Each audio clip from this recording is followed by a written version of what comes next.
you had already had one effort back under Henry VIII to some degree, with the New Testament in particular, but you're working off the Tyndale Bible, and but what happened is the Geneva English translation of the Geneva Bible had come over here. But who was in charge of developing the English translation of the Geneva Bible while he was in Geneva? And then, of course, it was finished after he left. And it was John Knox, who's consistent. And by the way, the Geneva Bible had footnotes in it.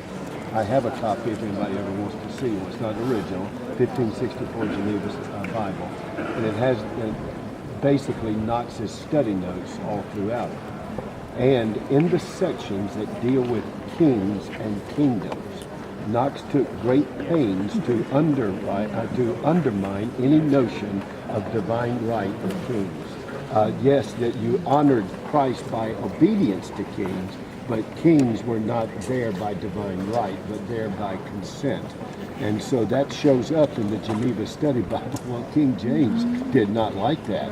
That was one of the reasons it motivated him to do the King James Bible. But the Bible that settled America was the Geneva Study Bible, the 1564 Geneva Bible, or as it was known in America, the Breeches Bible, because in the translation it was considered somewhat indelicate to call the fig leaves. So they're translated that they sewed for themselves breeches. And that's why it's called the Breeches Bible. But that was the number one Bible used to settle in America. King James soon was to come. But by the way, one of the reasons that King James was not embraced was because how did he get rid of any notes that would take away from divine right of monarchs? He said this Bible will have no footnotes. And so, as great as it was with its Elizabethan English and everything, as great as it was, a lot of people were still going to the Geneva because they had footnotes, and it was like having their own library, their theological library, which only some of them could afford. So. Just very briefly, I did see a Bible. When we had the 1611 anniversary of the King James, they had a wonderful little exhibition of all the various Bibles, including one called the Wicked Bible. The Wicked Bible, we don't know quite about the Wicked Bible, and this was a Bible that was, I think it was written in the 1600s, and I saw it was tiny.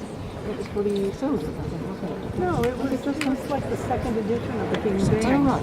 I think it was 1623. I was going to say 1623 was the name and the number that came to my head. But quite simply, some printer, maybe dissatisfied, I don't know quite what, but he decided to miss out the not in one of the 10 Commandments. So he said, thou shalt not steal, thou shalt not do this, thou shalt commit adultery. What sources did they use for the King James Breeches Bible? You're talking about the King James. He worked off the Textus Receptus and the Masoretic And the text. Bishop's Bible, I think.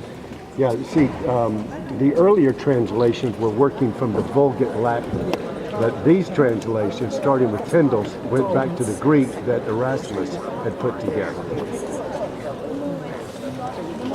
And the Bishop's Bible.